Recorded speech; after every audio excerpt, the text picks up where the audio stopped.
ಮಾಡಿಕೊಳ್ಳಲಾಗಿದೆ. ಕಾಂಗ್ರೆಸ್ನ ಶಾಸಕಾಂಗ ಪಕ್ಷದ ನಾಯಕನಾಗಿ ಶಿವಕುಮಾರ್ ಅವರು ಆಯ್ಕೆಯಾಗಿದ್ದಾರೆ. ಡಿಕೆ ಶಿವಕುಮಾರ್ ಅವರು 17 ವರ್ಷಗಳ ಕಾಲ ಕಾಂಗ್ರೆಸ್ನ ಶಾಸಕಾಂಗ ಪಕ್ಷದ ನಾಯಕರಾಗಿ ಸಿದ್ದರಾಮಯ್ಯನವರು ಸತತವಾಗಿ ಆಯ್ಕೆ ಆಗ್ತಾ ಬಂದಿದ್ರು. ಈಗ ಮೊದಲ ಬಾರಿಗೆ 17 ವರ್ಷಗಳ ನಂತರ ನೂತನ ಶಾಸಕಾಂಗ ಪಕ್ಷದ ನಾಯಕನ ಆಯ್ಕೆಯಾಗಿದೆ.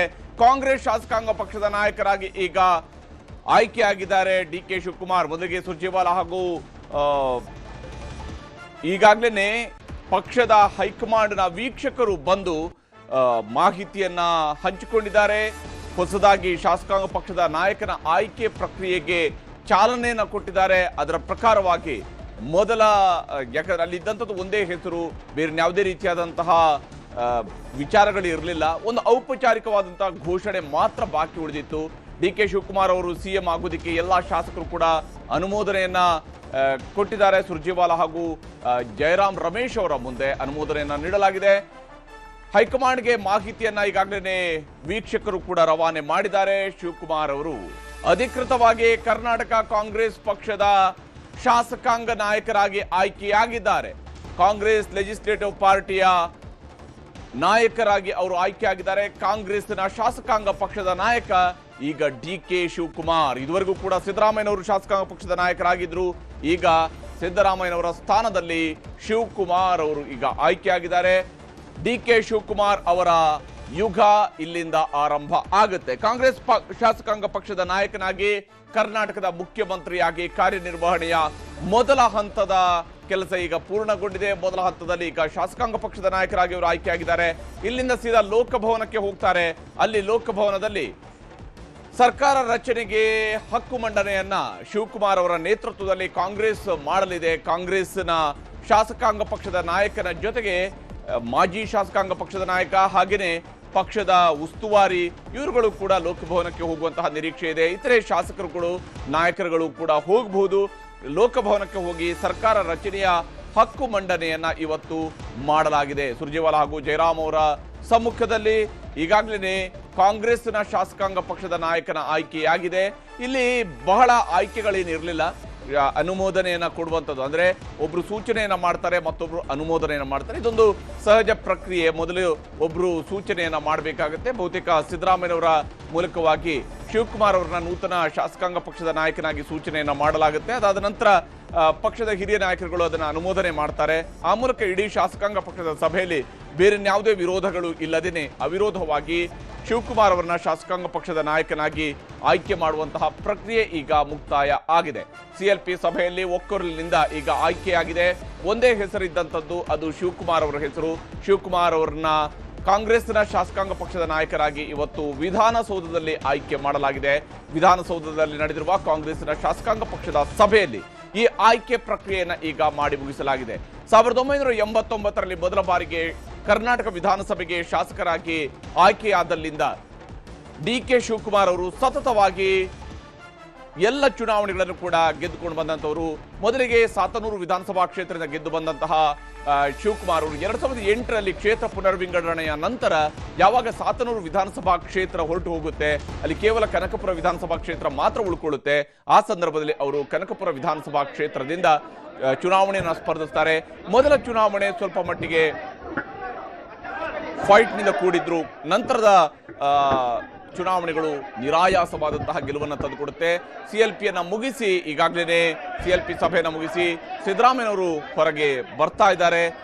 ಸಭೆ ಮುಕ್ತಾಯ ಆಗಿದೆ. ಸಿದ್ದರಾಮಯ್ಯನವರು ಬಂದು ಕೇವಲ 10 ನಿಮಿಷದಲ್ಲಿ ಸಭೆ ಮುಕ್ತಾಯ ಆಗಿದೆ. ಯಾಕಂದ್ರೆ ಅಲ್ಲಿ ಜಾಸ್ತಿ ಮಾತುಕತೆಗಳಿಗೆ ಅವಕಾಶಗಳೇನು ಇರೋದಿಲ್ಲ. ಶಾಸಕಾಂಗ ಪಕ್ಷದ ಸಭೆಯಲ್ಲಿ ಉದ್ದುದ್ದ ಭಾಷಣದ ಅಗತ್ಯವೂ ಕೂಡ ಇರೋದಿಲ್ಲ. ಅಲ್ಲಿ ಕೇವಲ ಶಾಸಕಾಂಗ ಪಕ್ಷದ ನಾಯಕನ ಆಯ್ಕೆ ಪ್ರಕ್ರಿಯೆ ಮಾತ್ರ ನಡೆಯುತ್ತೆ. ಆ ಆಯ್ಕೆ ಪ್ರಕ್ರಿಯೆ ಈಗ ಮುಕ್ತಾಯಗೊಂಡಿದೆ. ಕಾಂಗ್ರೆಸ್ನ ನೂತನ ಶಾಸಕಾಂಗ ಪಕ್ಷದ ನಾಯಕನಾಗಿ ಡಿಕೆ ಶಿವಕುಮಾರ್ ಅವರನ್ನ ಆಯ್ಕೆ ಮಾಡುವಂತಹ ಪ್ರಕ್ರಿಯೆ ಈಗ ಮುಕ್ತಾಯ ಆಗಿದೆ. ಸಿದ್ದರಾಮಯ್ಯನವರು ಈಗಾಗಲೇ ಈ ಸಭೆಯನ್ನ ಮುಗಿಸಿ ಹೊರಗಡೆ ಬರ್ತಾ ಇದ್ದಾರೆ. ಆ ಮೂಲಕ ಕರ್ನಾಟಕ ಸರ್ಕಾರಕ್ಕೆ ಅಧಿಕಾರದ ಚುಕ್ಕಾಣಿ ಈಗ ಸಿದ್ದರಾಮಯ್ಯನವರ ಕೈಯಿಂದ ಅಧಿಕೃತವಾಗಿ ಡಿಕೆ ಶಿವಕುಮಾರ್ ಅವರ ಕೈಗೆ ಹಸ್ತಾಂತರ ಆಗಿದೆ. ಡಿಕೆ ಶಿವಕುಮಾರ್ ಅವರು ಕರ್ನಾಟಕದ ಮುಖ್ಯಮಂತ್ರಿಯಾಗಿ ಕಾರ್ಯಾರಂಭವನ್ನ ಮಾಡುವಂತಹ ಪ್ರಕ್ರಿಯೆಗಳ ಮೊದಲ ಹಂತ ಈಗ ಮುಕ್ತಾಯ ಆಗಿದೆ. ಅದಾದ ನಂತರ ಮುಂದಿನ ಹಂತಗಳಿರುವಂಥದ್ದು ಶಿವಕುಮಾರ್ ಅವರು ಲೋಕಭವನಕ್ಕೆ ಹೋಗಿ ಹಕ್ಕು ಮಂಡನೆಯನ್ನ ಮಾಡಬೇಕು, ತನ್ನ ಸರ್ಕಾರ ರಚನೆಗೆ ಅವಕಾಶವನ್ನ ರಾಜ್ಯಪಾಲರ ಹತ್ರ ಕೇಳಬೇಕು ಮತ್ತು ರಾಜ್ಯಪಾಲರ ಹತ್ರ ತಾನು ಯಾವತ್ತು ಯಾವ ಹೊತ್ತಿನಲ್ಲಿ ಪ್ರಮಾಣ ವಚನ ಸ್ವೀಕರಿಸುತ್ತೇನೆ ಅನ್ನುವಂತಹ ಪತ್ರವನ್ನು ಅವರು ಕೊಡ್ತಾರೆ. ಅವರು ಕೊಟ್ಟಂತಹ ಪತ್ರವನ್ನು ಆಧರಿಸಿ ರಾಜ್ಯಪಾಲರು ಅದಕ್ಕೆ ಅನುಮೋದನೆಯನ್ನ ಕೊಡ್ತಾರೆ.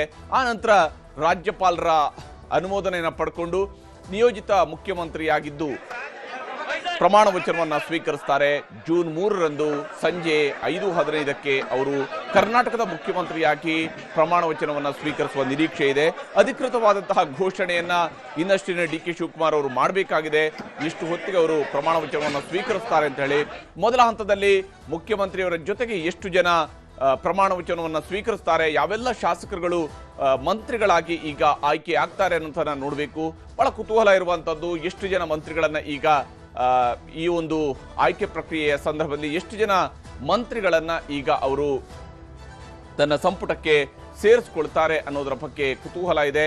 ಸಿಎಲ್ಪಿಯಲ್ಲಿ ಈಗಾಗಲೇ ಒಕ್ಕೊರಲಿನಿಂದ ಶಿವಕುಮಾರ್ ಅವರನ್ನ ಶಾಸಕಾಂಗ ಪಕ್ಷದ ನಾಯಕನಾಗಿ ಆಯ್ಕೆ ಮಾಡುವಂತಹ ಪ್ರಕ್ರಿಯೆ ನಡೆದಿದೆ. ಶಿವಕುಮಾರ್ ಅವರನ್ನ ಕಾಂಗ್ರೆಸ್ನ ಶಾಸಕಾಂಗ ಪಕ್ಷದ ನಾಯಕರಾಗಿ ಆಯ್ಕೆ ಮಾಡಲಾಗಿದೆ. ಅದರೊಂದಿಗೆ ಸಿದ್ದರಾಮಯ್ಯನವರ ಉತ್ತರಾಧಿಕಾರಿಯಾಗಿ ಶಿವಕುಮಾರ್ ಅವರು ಕರ್ನಾಟಕದ ಅಧಿಕಾರದ ಚುಕ್ಕಾಣಿಯನ್ನ ಕಾಂಗ್ರೆಸ್ ಪಕ್ಷದ ಮೂಲಕವಾಗಿ ಪಡಿತಾ ಇದ್ದಾರೆ. ಸಿದ್ದರಾಮಯ್ಯನವರು ಯಶಸ್ವಿಯಾಗಿ 17 ವರ್ಷಗಳ ಕಾಲ ವಿರೋಧ ಪಕ್ಷದ ನಾಯಕನಾಗಿ 2 ಬಾರಿ ಮತ್ತು 2 ಬಾರಿ ಕರ್ನಾಟಕ ಸರ್ಕಾರದ ಮುಖ್ಯಮಂತ್ರಿಯಾಗಿ 1 ಬಾರಿ ಸಮನ್ವಯ ಸಮಿತಿಯ ಅಧ್ಯಕ್ಷರಾಗಿ ಸತತ 17 ವರ್ಷಗಳಿಂದ ಅವರು ಕಾಂಗ್ರೆಸ್ನ ಶಾಸಕಾಂಗ ಪಕ್ಷದ ನಾಯಕರಾಗಿ ಕೆಲಸ ಮಾಡ್ತಾ ಬಂದಂತವರು ಈಗ ಕಾಂಗ್ರೆಸ್ ಶಾಸಕಾಂಗ ಪಕ್ಷದ ನಾಯಕರಾಗಿ ಡಿ ಕೆ ಶಿವಕುಮಾರ್ ಅವರು ಆಯ್ಕೆಯಾಗಿದ್ದಾರೆ. ಡಿ ಕೆ ಶಿವಕುಮಾರ್ ಸುದೀರ್ಘ ರಾಜಕಾರಣದಲ್ಲಿ 1990ರಲ್ಲಿ ಬಂಗಾರಪ್ಪ ಅವರು ಸಾರೆಕೊಪ್ಪ ಬಂಗಾರಪ್ಪ ಅವರ ಕ್ಯಾಬಿನೆಟ್ನಲ್ಲಿ ಮೊದಲ ಬಾರಿಗೆ ಅವರು ಅವರ ಸಂಪುಟಕ್ಕೆ ಮಂತ್ರಿ ಮಂಡಲಕ್ಕೆ ಅವತ್ತು ಸೇರ್ಪಡೆಯಾಗ್ತಾರೆ. ರಾಜ್ಯ ಖಾತೆಯನ್ನು ಅವತ್ತು ಅವರು ಪಡ್ಕೊಳ್ತಾರೆ. ಅಲ್ಲಿಂದ ನಂತರ ಅವರು ಏನು ಸತತವಾಗಿ ಶಾಸಕರಾಗಿ ಆಯ್ಕೆ ಆಗ್ತಾ ಬಂದಂಥವರು 1999ರಲ್ಲಿ ಎಸ್ ಎಂ ಕೃಷ್ಣ ಅವರ ಸರ್ಕಾರದಲ್ಲಿ ಅವರು ಪ್ರಬಲ ನಗರಾಭಿವೃದ್ಧಿ ಖಾತೆಯನ್ನು ಮೊದಲಿಗೆ ಸಹಕಾರ ಖಾತೆಯನ್ನು ಪಡ್ಕೊಳ್ತಾರೆ. ಅದಾದ ನಂತರ ಪ್ರಬಲ ಬೆಂಗಳೂರು ನಗರಾಭಿವೃದ್ಧಿ ಖಾತೆಯನ್ನ ಡಿ ಕೆ ಶಿವಕುಮಾರ್ ಅವರು ನಿಭಾಯಿಸುತ್ತಾರೆ. ಮುಂದೆ ಧರ್ಮಸಿಂಗ್ ಅವರ ಸರ್ಕಾರದ ಅವಧಿಯಲ್ಲಿ ಅವರಿಗೆ ಮಂತ್ರಿ ಆಗುವಂತಹ ಯೋಗ ಕೂಡಿ ಬರೋದಿಲ್ಲ. ಸಿದ್ದರಾಮಯ್ಯನವರು 2013ರಲ್ಲಿ ಮತ್ತೆ ಕರ್ನಾಟಕದ ಮುಖ್ಯಮಂತ್ರಿಯಾಗಿ ಮೊದಲ ಬಾರಿಗೆ ಅಧಿಕಾರ ಸ್ವೀಕರಿಸಿದಾಗಲೂ ಕೂಡ ಶಿವಕುಮಾರ್ ಅವರು ಮಂತ್ರಿ ಆಗೋದಿಲ್ಲ. 6 ತಿಂಗಳ ನಂತರ ಅವರನ್ನ ಕ್ಯಾಬಿನೆಟ್ಗೆ ಸೇರಿಸಿಕೊಳ್ಳಲಾಗುತ್ತೆ. 2014ರ ಜನವರಿ ತಿಂಗಳಲ್ಲಿ ಅವರು ಕರ್ನಾಟಕ ಸರ್ಕಾರದ ಸಚಿವ ಸಂಪುಟಕ್ಕೆ ಸೇರ್ಪಡೆ ಆಗ್ತಾರೆ. ಅಲ್ಲಿಂದ 4.5 ವರ್ಷಗಳ ಕಾಲ ಮಂತ್ರಿಯಾಗಿ ಕೆಲಸ ಮಾಡಿದಂಥವರು, ಇಂಧನ ಸಚಿವರಾಗಿ, ಪವರ್ ಮಿನಿಸ್ಟರ್ ಆಗಿ, ಪವರ್ಫುಲ್ ಮಿನಿಸ್ಟರ್ ಆಗಿಯೂ ಕೂಡ ಬೆಳೆದಂಥವರು ಡಿ ಕೆ ಶಿವಕುಮಾರ್. ಆ ಪವರ್ ಮಿನಿಸ್ಟರ್ ನಂತರ ಅವರು ಏನು ಸಮ್ಮಿಶ್ರ ಸರ್ಕಾರ ಬಂದಾಗ ಶಿವಕುಮಾರ್ ಅವರು ಈಗ ಕರ್ನಾಟಕದ ನೂತನ ಶಾಸಕಾಂಗ ಪಕ್ಷದ ನಾಯಕರಾಗಿ ಕಾಂಗ್ರೆಸ್ನ ನೂತನ ಶಾಸಕಾಂಗ ಪಕ್ಷದ ನಾಯಕರಾಗಿ ಆಯ್ಕೆ ಆಗಿರುವಂತಹ ಡಿ ಕೆ ಶಿವಕುಮಾರ್ ಅವರು ಇನ್ನೇನು ಸ್ವಲ್ಪ ಹೊತ್ತಿನಲ್ಲಿ ಹೊರಗಡೆ ಬರುವಂಥದ್ದಿದೆ. ಅವರು ಕೂಡ ಇನ್ನು ನೇರವಾಗಿ ರಾಜಭವನಕ್ಕೆ ತೆರಳುತ್ತಾರೆ, ಲೋಕಭವನಕ್ಕೆ ತೆರಳುತ್ತಾರೆ. ಲೋಕಭವನದಲ್ಲಿ ಅವರು ತಾವು ಮುಖ್ಯಮಂತ್ರಿಯಾಗಿ ಅಧಿಕಾರವನ್ನು ನಡೆಸೋದಕ್ಕೆ ಹಕ್ಕು ಮಂಡನೆಯನ್ನ ಮಾಡ್ತಾರೆ. ಸಿದ್ದರಾಮಯ್ಯನವರ ಸಂಪುಟದಲ್ಲಿ 2 ಬಾರಿ ಮಂತ್ರಿಯಾಗಿ ಕೆಲಸ ಮಾಡಿದಂತಹವರು ಡಿ ಕೆ ಶಿವಕುಮಾರ್. ಕುಮಾರಸ್ವಾಮಿ ಅವರ ಸರ್ಕಾರದಲ್ಲೂ ಕೂಡ ಸಮ್ಮಿಶ್ರ ಸರ್ಕಾರದ ಸಂದರ್ಭದಲ್ಲಿ ಕನ್ನಡ ಮತ್ತು ಸಂಸ್ಕೃತಿ ಹಾಗೂ ಜಲಸಂಪನ್ಮೂಲ ಖಾತೆಯ ಸಚಿವರಾಗಿ ಕೆಲಸವನ್ನ ಮಾಡಿದ್ರು. ಈಗ ಸಿದ್ದರಾಮಯ್ಯನವರ ಸಂಪುಟದಲ್ಲಿ ಜಲಸಂಪನ್ಮೂಲ ಖಾತೆಯ ಜೊತೆಗೆ ಬೆಂಗಳೂರು ನಗರಾಭಿವೃದ್ಧಿ ಖಾತೆಯೊಂದಿಗೆ ಉಪಮುಖ್ಯಮಂತ್ರಿಯಾಗಿ ಕರ್ನಾಟಕ ಸರ್ಕಾರದಲ್ಲಿ ಕೆಲಸ ಮಾಡಿದಂತಹವರು ಡಿ ಕೆ ಶಿವಕುಮಾರ್. ಈಗ ಡಿ ಕೆ ಶಿವಕುಮಾರ್ ಅವರು ಕರ್ನಾಟಕದ ಮುಖ್ಯಮಂತ್ರಿಯಾಗಿ ಅವರ ಹೆಸರಿನ ಜೊತೆಗಿದ್ದ DCM ಅಲ್ಲಿರುವ ಡಿ ಅನ್ನ ಈಗ ಉಪವನ್ನ ತೆಗೆದು ಮುಖ್ಯಮಂತ್ರಿ ಆಗಿ ಶಿವಕುಮಾರ್ ಅವರು ಇವತ್ತು ಅಧಿಕಾರವನ್ನು ಸ್ವೀಕರಿಸುವ ಹೊಸ್ತಿಲಲ್ಲಿ ನಿಂತಿದ್ದಾರೆ. ಡಿ ಕೆ ಶಿವಕುಮಾರ್ ಅವರು ನೂತನ ಮುಖ್ಯಮಂತ್ರಿ ಅನ್ನೋದರ ಬಗೆಗಿನ ಘೋಷಣೆ ಆಗಿದೆ. ಕರ್ನಾಟಕ ಕಾಂಗ್ರೆಸ್ನ ಶಾಸಕಾಂಗ ಪಕ್ಷದ ನಾಯಕರಾಗಿ ಡಿ ಕೆ